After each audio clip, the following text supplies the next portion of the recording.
Hello guys, this is Rotenks for TCG, and today I'm going to bring you a Musketeer deck profile using the new cards from Clan Selection, Volume 2.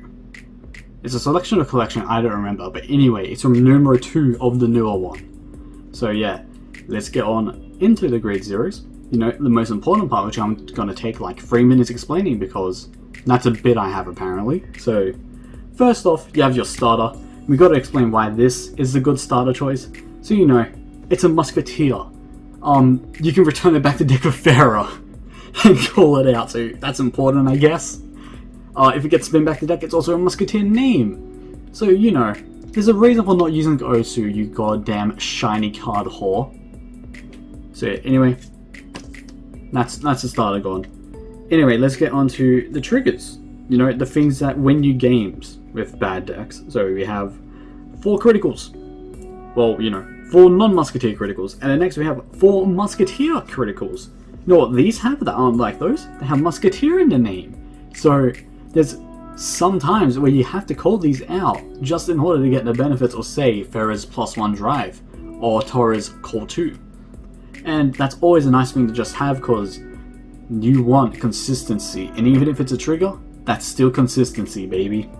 And next we have 4 draw PGs because we're not playing Asha. We actually have hand, we can actually live turns in that, so just draw PG is very nice.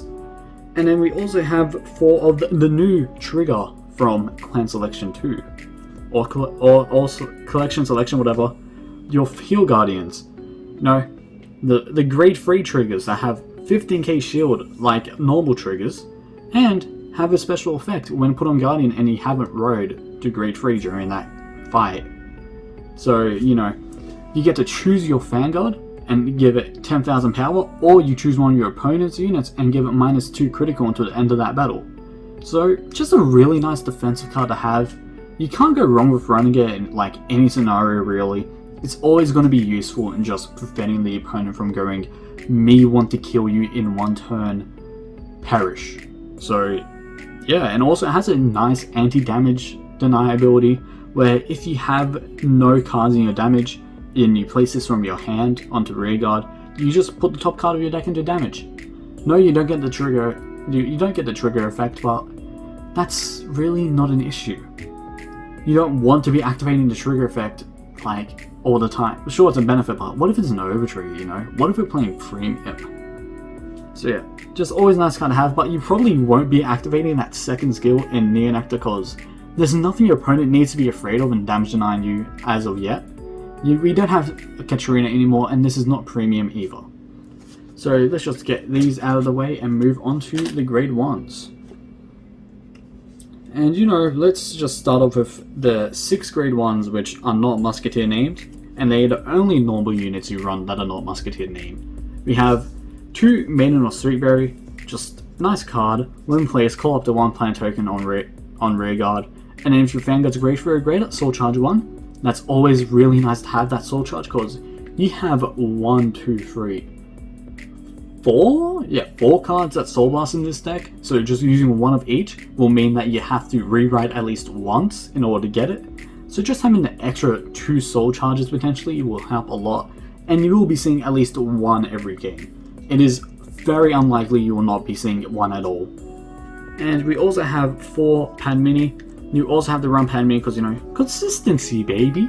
Call from hand, 5 get grade 3, pretty good. I like getting my Farah instead of my Martina, so I will take it any day of the week, even if it means I have to call a non-Musketeer for the effect. But yeah, no, just 6 cards that aren't Musketeer named. Of course, you can feel free to take them out, maybe bump up Sweetberry and take out some Padminis, but I think I like the 2-6 ratio I have for them. 2-4 ratio that I have for them. And then next, let's go on to the grade 1 that you need 4 of in like a lot of decks now, because it's a really good card. We have 4 Water Lily Musketeer Roof. Roof is an amazing card. When she's placed on Vanguard, you call out to 1 token. And then if your opponent's grade 1 or higher, you call 2 plant tokens instead. So that's a free column or 2 free boosters, which can activate, say, maybe Padmini's +5k skill, making it pretty nasty rush. So just a very nice card to have, and there's also the second effect which also just even makes it an even better grade 1. When she or another unit is placed on rearguard from deck, you retire it to countercharge 1. So the only use we have for it right now is in Musketeers, but come Wisteria, who is meant to be a same name deck, that's meant to boost the same name deck. She could also see use in that just for the countercharging ability that she supplies to the deck. It is unfortunate that she can't work with, say, Asha or Arborist, because they don't call from deck, they call from outside the deck with their tokens. But, you know, we can't get a generic countercharger just that easily, and I'm okay with that, because they don't use that much CB anyway. So, let's get that out of the way, and let's go into the grade 1 that I think you can change around a lot with this deck, and that is, just Mirka. You can run Mirka, you can run Rebecca, or you can run Gaston. As long as it is a Musketeer named unit, I think you can run it. As long as you can have reason for it. You know, Mirka, she's a free column essentially for Soul Blast, which is not that expensive in the deck because you have Sweet Berry to get it back, and you're also not Soul Blasting, you know, a lot. And you also have a second skill where she gets plus 3k every time you place a rearguard in her same column. So, you know, just, it gets a good beat stick going, and it's just like Phoebe 03 again, man. I like it. I like getting my, like, 17k booster and then hitting for 38 or some shit. You know, nice card, I like it. I run this, but you can run Rebecca as well because she's a 18k column as well with a token. And also she can work with the triggers if you had to call them, but you're probably not calling triggers anyway. And you also have Gaston, who's just 18k beat stick for a turn before he becomes a vanilla, like in hand. And I hate that, so I don't run Gaston. Fuck you, Gaston. Anyway, going to the grade 2s and 3s now. I'm going to be doing this in a slightly unique way. Well, not really that unique, just different from how I usually do it. I'm going to go with the Legions together and the non-Legion by itself. And what the non-Legion is, for Sylvia, run this card. Amazing card. I like a free card. And it works on both circles. So why not run it? If you're not running it, then run it. Please run it. It is not hard to find. You can get them on TCG Player for 25 cents. It probably Card Market for even cheaper. So get it. Alright. Anyway. Let's go to the other cards now, the ones that actually matter and have more than one line of text on them.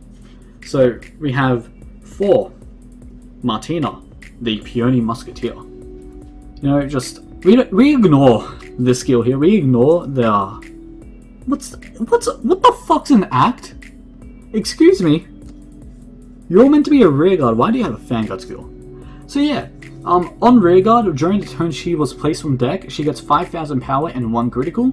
So just a very nice pressurizing unit, especially in combination with Tora and Soul, who can call her out early on turn 2 and get a pretty annoying column going. So, you know, just really nice card to have.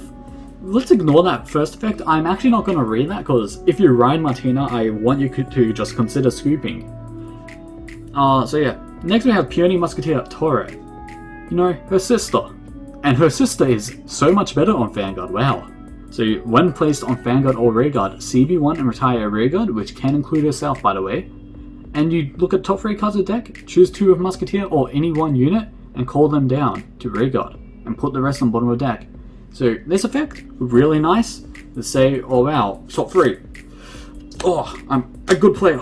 Alright, so I'm going to put the Pharaoh back on bottom of the deck, call Sylvia, and call Martina. Wow, I get 3 cards for the cost of 1. CB and 1 bad card, which is probably your token. So, you know, that's why Tora is a very nice card to just have. Just, she can allow you to go plus a lot because the Musketeers normally either result in calling a token or getting pressure, which is always nice. And you can do that whole like call Martina thing on turn 2 and get a pretty nice critical pressuring your rearguard out. And it just helps with the rush, and you like rushing with this deck. The downside is, of course, she bot decks the other units you don't call, so if you have triggers or something on the bottom, you're going to have to Pharaoh next turn or something and get them back into rotation. And speaking of Pharaoh, let's go into her next. We have 4 Lycoris Musketeer Pharaoh. You know, she's your main ride, she's probably going to be your only ride, unless you unfortunately have to ride into Martina, in which case, my condolences. But anyway, let's go through her effects. We're gonna read her Vanguard skill this time because she has 2 and they're both good. So you know, first skill, act Vanguard once per turn. CB1, retire 2 rearguards, a bit costly, but it's fine because you're shitting out rearguards like no tomorrow. Most of your cards are able to create 2 rearguards anyway. So yeah, and you also put 2 units from your drop zone to your deck, and you just look at the top 5. Oh, by the way, they go to bottom deck. You gotta remember, they go bot deck. You can't just be getting 2 Martinis and putting them on top deck and calling them out. But yeah, so you then look at top 5 of your deck, and you choose 2 units and call them down. If they're both Musketeers, well, you're getting a +1 drive, which, you know, triple drive and near, +1 drive and near Nectar, kinda insane, bro. We have not seen that at all. So the only thing we're missing now for near Nectar is a Sentinel Restrict and a, I'm forgetting, Guard Restrict. We're missing Guard Restrict and Restanding. So, you know, we're not getting those. Anyway, let's go into the continuous skill as well. It's pretty good. So when your opponent's Vanguard's grid for a greater, and you have a soul on your rearguard, in your front row, that's very important actually, in your front row, so you can't call it behind, you just give all your front row rearguards the power from trigger effects when she gains them. So essentially every trigger becomes a front trigger plus the base effect. Critical trigger, oh wow, that's a front trigger that has a crit. Draw trigger, that's a front trigger that I draw one. Heal trigger, oh wow, I heal and get a front, and that's kinda sick. So you know, it just makes every trigger front, which is pretty sick. I like that. And also just helps get really good numbers going, since we have no force market generation and we no longer have cards like that Broccoli dude or Corolla Dragon to just build up numbers stupid thick anyway. And we also don't have Cecilia, who would give a +10 bonus to the front row. Speaking of Cecilia, I used to run it, and oh shit, I dropped cards. Give me a second. Anyway, let's head on to the next card, because I talked about Farah for a bit too long, I think. Force All. Good card. You know, just this isn't like a Toro. You can't activate him on. Wait, no, you can. I'm dumb. I'm sorry. I am really tired. But anyway, so when he is placed from Vanguard or Rearguard, well, onto Vanguard or Rearguard from anywhere, you have a Vanguard Musketeer's name. So himself, hey yo, you work with yourself. That's kind of sick. You saw +1. Choose a Rearguard and retire it. It can include himself again, like Toro, which is always nice to see. You top 3. And you choose only 1 unit from among them and call into your hand. Call into Rearguard. Among Us. And put the rest on the bottom of your deck in any order. So it has similar downsides like Toro. You know, you put it at the fucking bottom of deck. Why don't you shuffle? Are we liberators? No, we're not. So shuffle the goddamn deck.